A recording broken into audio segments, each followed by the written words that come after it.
pour... Quand il te dit 2 minutes, 3 minutes, tu nous fais signe comme ça. D'accord. Toutes les combien? Non, mais à la fin, quoi, tu nous diras, il reste 2 minutes. Ouais, voilà. Là, tu restes, c'est pour tourner, mais sinon, en temps normal, soit en studio, à ce moment-là, soit présentateur, chronique ou news. Et chronique. Voilà. Juste pour vous dire, voilà, mais je voyais pas de l'extérieur qu'il y avait la caméra. Et ben, on va y aller, monsieur Lam. Ouais. Ah ouais. C'est reparti. Bon, lancement de la chronique. J'ai l'impression que j'ai mon micro qui marche pas. Si? Martin, avec tout. Ça marche? Bonjour, bonjour. Non, on n'a pas de son. On a fait des essais? Moi, j'ai pas de son. Là, on n'entend plus. C'est normal, Attends. là. Attends. Il manque encore un casque pour mon voisin, là. Ouais, du coup, pour ton voisin. Ouais, quand je vais avoir l'invité. Mon truc, il est pas allumé, j'ai dessus. Je sais pas. On fera un de moins. On l'a fait à deux. Responsabilité de ce ouais, d'accord. Ah, j'ai un problème. Quoi? Bah, je sais pas, mon truc il est pas allumé, j'ai l'impression que mon micro il est pas allumé, c'est normal. C'est normal qu'il a fait ça. C'est bon, merci. Voilà, c'est bon. Donc tu peux monter là, tu montes le truc là, voilà, tu t'entends. On s'entend Oui, bien. mais ça je connais Jean-Marie, merci. Moi je me parle pour moi, je suis désolé. Ah. Là. Bon, bah, on va y aller. Alors, ça part. Vous entendez quelque chose, là? Oui. Tu entends? Moi, je n'entends pas, non. Ah oui.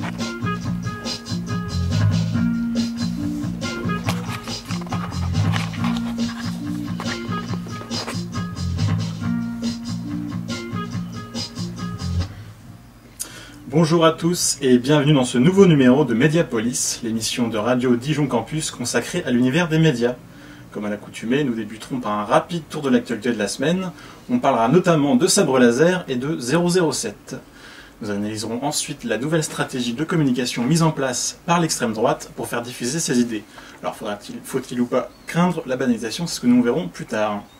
En compagnie de notre premier invité, Patrice Noni, nous décortiquerons le rapport parlementaire sur l'économie de la presse, un rapport accablant qui démontre que les grands titres historiques sont incapables de s'adapter au numérique et aux enjeux économiques actuels. Nous parlerons ensuite de sport 2.0 avec Anatole Barbier, directeur de la publication du site dijonsportnews.fr.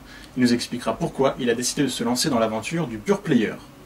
Et pour conclure, nous reviendrons sur la polémique créée il y a peu par le petit journal de Yann Barthès. Mais sans plus tarder, on passe aux infos de la semaine présentées par Angélique. Bonjour Angélique. Bonjour Clément. Alors si j'ai bien tout compris, un célèbre réalisateur est passé du côté obscur de la force.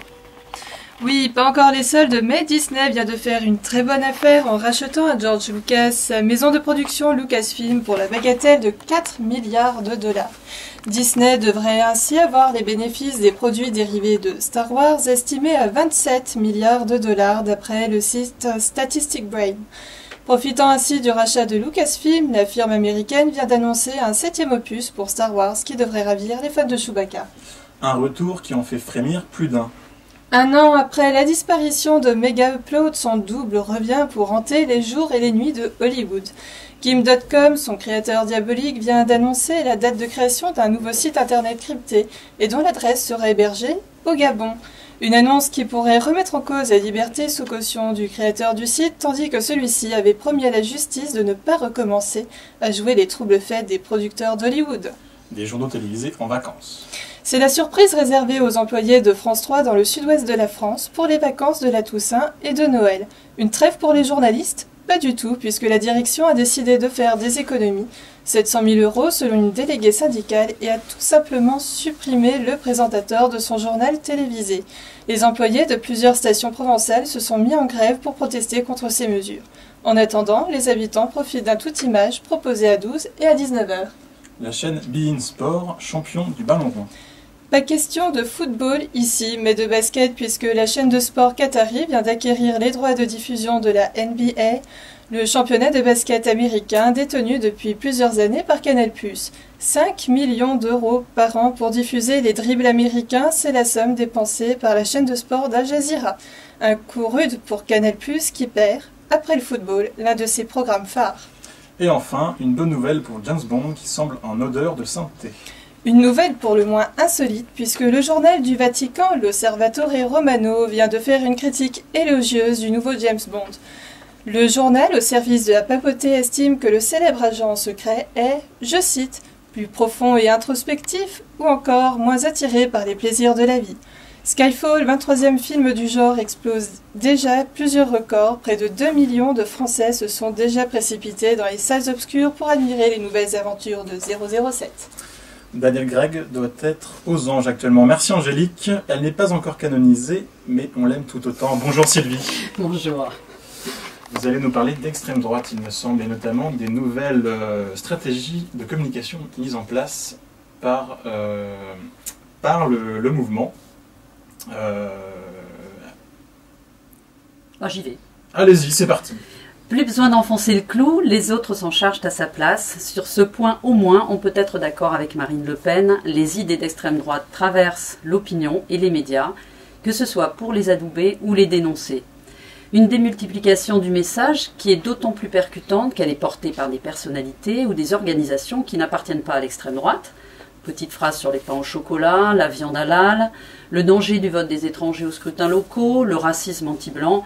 La liste est longue de la récupération des idées du Front National dans les partis traditionnels. Alors bien sûr, ces signaux n'échappent pas à l'opinion. Elle entend ces leaders qui se décomplexent, pour parler comme Jean-François Copé, et elle se lâche à son tour sur les réseaux sociaux entre islamophobie et antisémitisme. Mais tout cela est-il pour autant seulement le fruit du hasard ou de l'air du temps ? Rien n'est moins sûr, car c'est à une véritable guerre médiatique que se livre désormais l'extrême droite. Avec une triple stratégie, séduire, dénigrer et conquérir. Séduire d'abord, avec des nouveaux visages rompus à toutes les ficelles médiatiques, comme Gilbert Collard, ténor du barreau et grand séducteur de la ménagère de plus de 60 ans, ou encore Robert Ménard, journaliste tendance noire, en vedette américaine sur iTélé et Sud Radio. Sans parler bien sûr de Marine Le Pen et de sa nièce, à des années-lumière de l'œil de verre de l'oncle Jean-Marie. Séduire donc, mais sans oublier de dénigrer avec les ficelles traditionnelles de l'extrême droite. On ressort la vieille lune de l'alliance supposée du grand capital et de la caste journalistique de gauche. La droite forte, c'est le courant droitier de l'UMP, demande d'ailleurs sans sourire qu'on instaure un quota de journalistes de droite dans les médias. Bref, à les écouter, on abrutirait le peuple, courbé sous le joug de la pensée unique, façon Rothschild-Libé. D'où l'urgence pour eux, pour ces empêcheurs de tourner à gauche, de conquérir un espace d'expression plus large. La blogosphère impose une tyrannie médiatique, l'extrême droite riposte par la réinfosphère, selon ses propres termes. Comment alors ? Eh bien en pratiquant l'entrisme déjà, avec des intellectuels d'extrême droite qui écrivent sur des sites internet grand public, mais surtout en investissant massivement dans la création de médias sur le web. C'est le cas du nouvel Observatoire des journalistes et de l'information médiatique, l'OJIM, qui est censé nous informer sur ceux qui nous informent.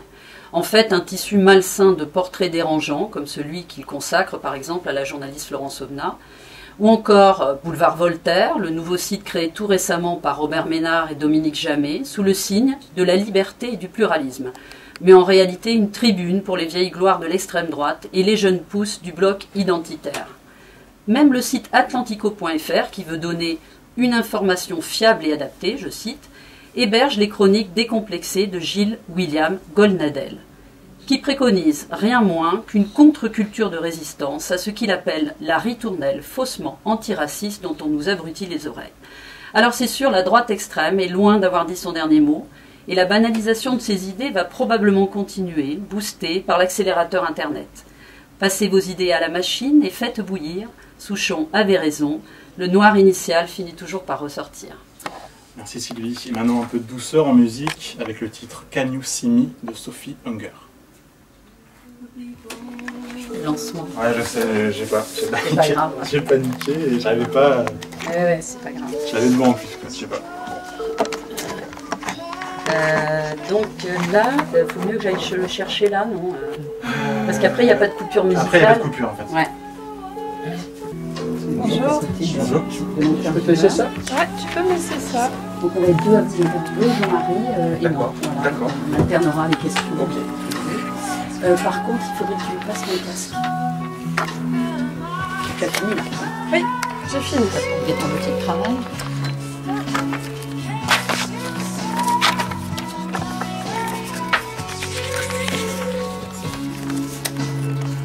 Tu la laisses tourner, hein ?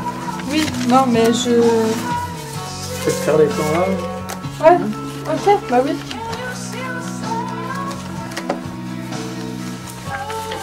Alors Jean-Marie, tu fais la 1, tu fais la 2, je fais la 5 et la 6. Oh, la 1, ensuite je fais la 2. Comment? On est d'accord que tu fais le lancement.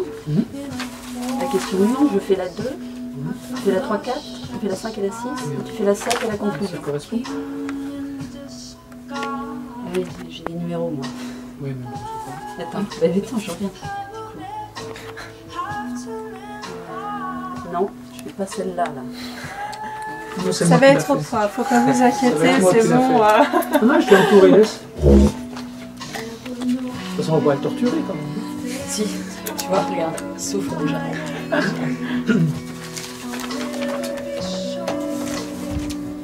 L'interview que tu fais demain, elle doit durer combien de temps? 10 minutes. 10, ok.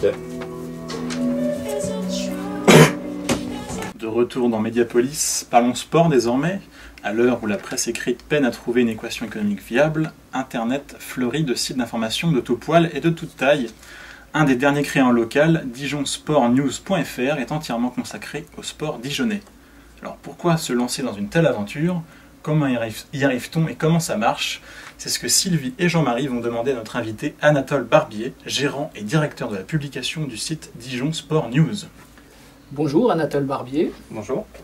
Vous êtes l'heureux concepteur et gérant du site internet Dijon Sport News, un site d'information exclusivement consacré à l'actualité des sports dijonnais, comme vient de le rappeler Clément. Vous avez créé ce site en juillet 2011 avec une devise « Entrez sur le terrain de sport ». On peut dire que vous la respectez cette devise puisque vous suivez l'actualité de pas moins 19 sports. Résultats, reportages, interviews, calendrier, classement, bref, de quoi ravir tous les fous de sport. 2 personnes travaillent sur le site avec un webmaster qui alimente les actus et 7 autres contributeurs. Enfin, vous réalisez plus de 50 000 connexions par mois, ce qui n'est pas rien. Alors, ma première question, c'est comment avez-vous l'idée de ce site? C'est venu d'une demande des clubs, de votre passion pour le sport ou parce que vous aviez repéré un besoin?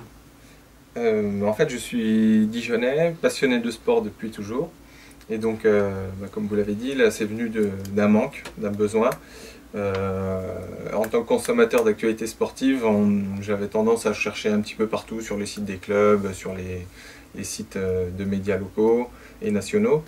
Et puis j'ai eu l'idée de créer un site qui regroupe un peu toute l'actualité du sport dijonnais. Donc c'est ce qu'on retrouve sur le site Dijon Sport News. En fait, l'idée c'est d'avoir tout en un. Donc comme vous l'avez rappelé, on a des résultats, on a des jeux, on a des matchs en direct. On peut retrouver vraiment tout ce qui se fait en matière de sport à Dijon. Alors, la question qu'on voulait vous poser ici, c'est comment est-ce qu'on arrive à concrétiser un tel projet? Est-ce que vous aviez une formation à la gestion de contenu? Parce que nous, on se forme là-dessus et on sait que c'est pas très simple. Ou au journalisme? Ou est-ce que vous voulez être lancé comme ça? J'ai vu qu'il y avait aussi pas mal de barbiers sur d'autres sites internet, comme gazetteinfo.fr, puis dans le vôtre, il y a plein de barbiers aussi. Oui, tout à fait. Gazette Info, c'est un homonyme, enfin, ça n'a rien à voir, oui, on n'est pas de la même famille. Pour la petite histoire, en fait, étant sportif également, je me suis blessé un peu gravement au genou en 2010, et donc j'ai profité de cette blessure pour me lancer et créer ce site-là. Donc du coup je n'ai aucune formation de journaliste à proprement parler. J'ai été étudiant à Dijon en master marketing, donc j'ai des bases en gestion. Et après j'aime bien écrire, j'ai toujours bien aimé écrire, mais j'ai pas de formation à proprement parler dans le domaine du journalisme, ce qui n'est pas forcément un frein ou un handicap pour se lancer, puisque de toute façon quand on est passionné de sport on sait en parler. Donc voilà, il n'y a pas de... Non, c'est vrai que j'avais pas de formation particulière par rapport à ça. Donc formation sur le tas, quoi. Exactement. Et pour la petite histoire, votre spécialité sportive, c'était quoi? Le rugby. Ah, et donc blessure sérieuse. Voilà, blessure sérieuse, bon ça arrive, et du coup là c'était un mal pour un bien pour le coup. Bon, c'est un projet que j'avais depuis assez longtemps dans un creux, dans la tête, et voilà, ça m'a permis de me lancer. Et comment vous arrive la formation?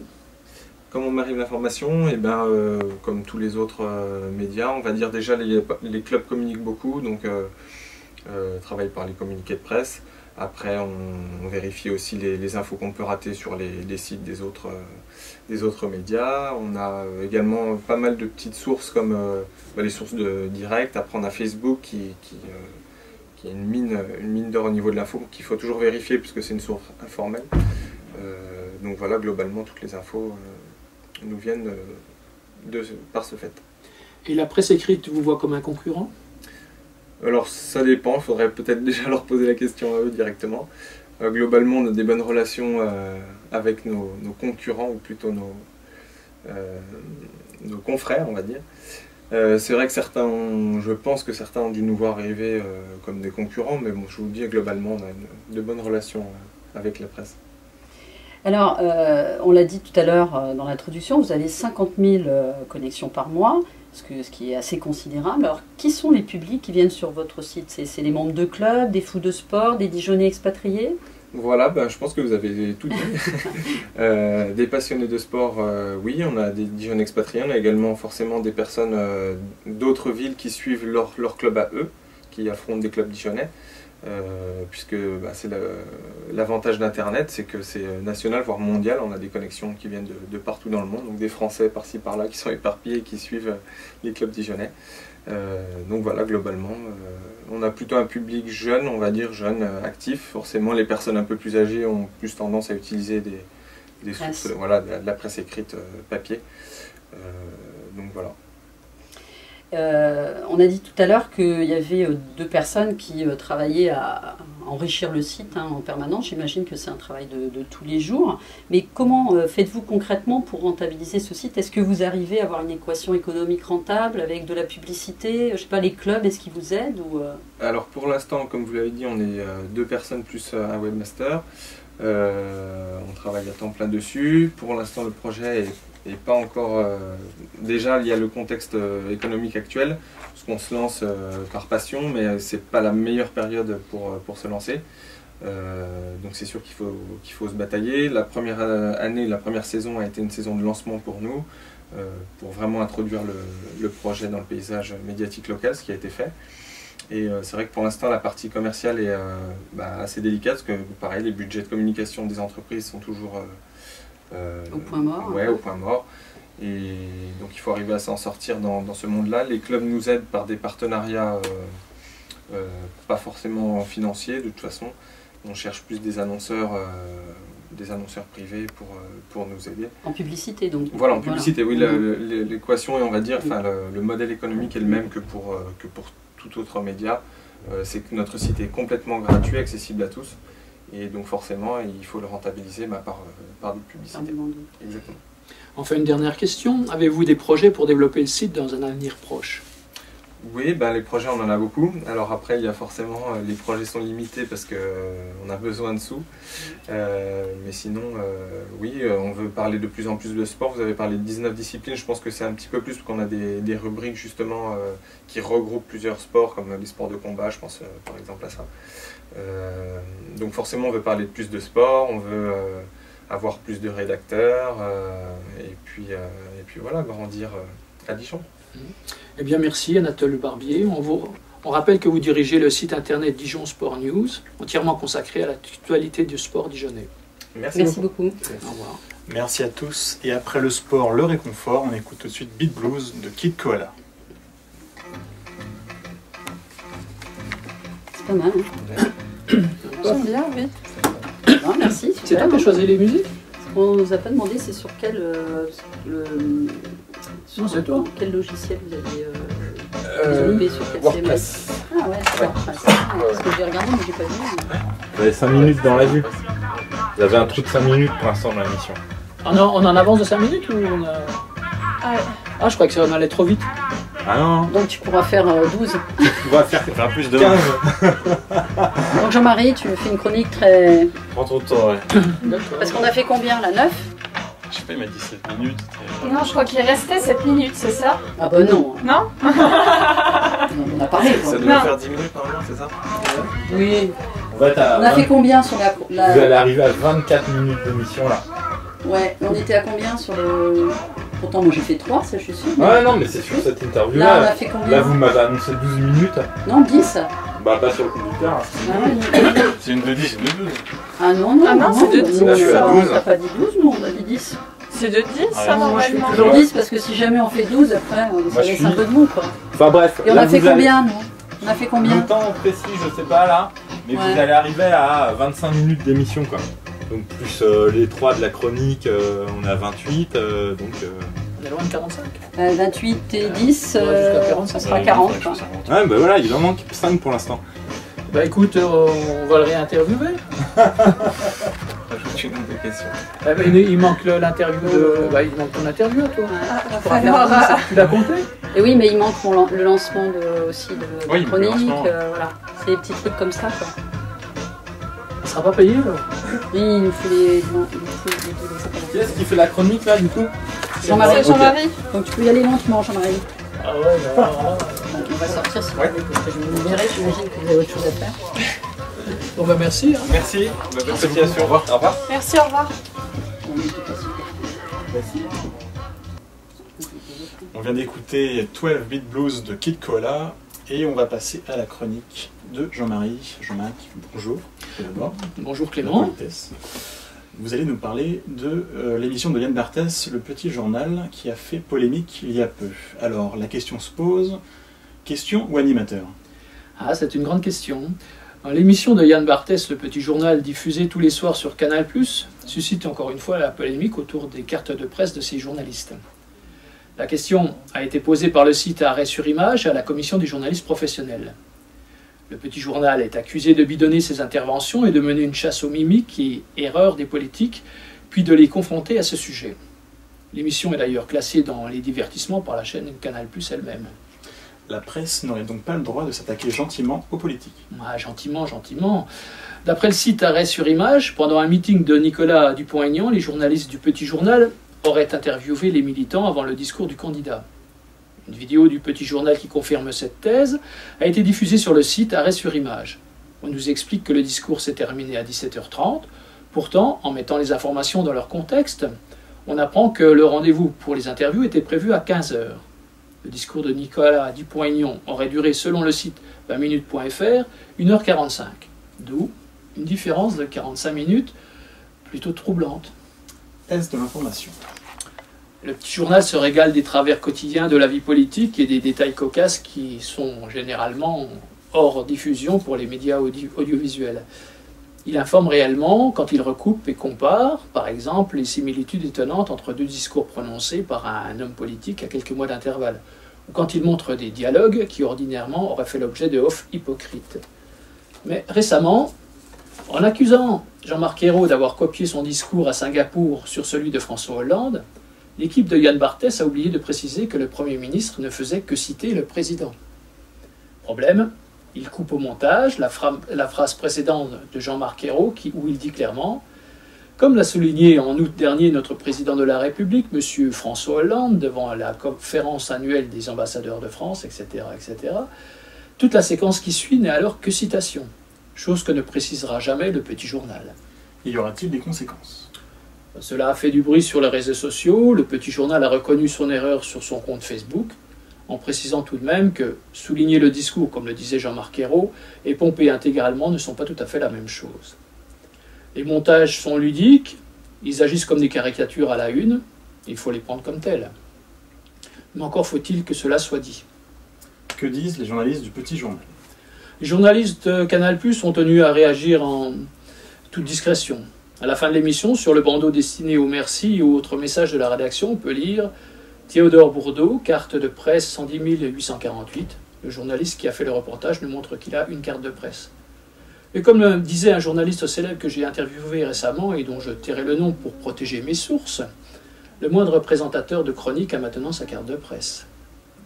Selon le site Première qui a contacté le Petit Journal, il n'y aurait eu aucune réaction de la part de l'équipe. Cette dernière indique qu'elle continuera à travailler comme à son habitude. Mais quand on voit David Pujadas pour France 2 et Claire Chazal pour TF1 interviewer des people pour un disque, une sortie de film, ou faire carrément de la pub pour l'iPhone 5, on peut se poser la question, est-ce du journaliste ou ces journalistes sont-ils des animateurs? Tout à fait, Jean-Marie, et je pense que vous répondez très bien à la question. Ce numéro de Mediapolis touche à sa fin. Merci à tous de l'avoir suivi et merci à notre réalisateur Martial. Je vous donne rendez-vous mercredi prochain à 10 h sur Radio Dijon Campus pour une nouvelle plongée dans le monde merveilleux des médias.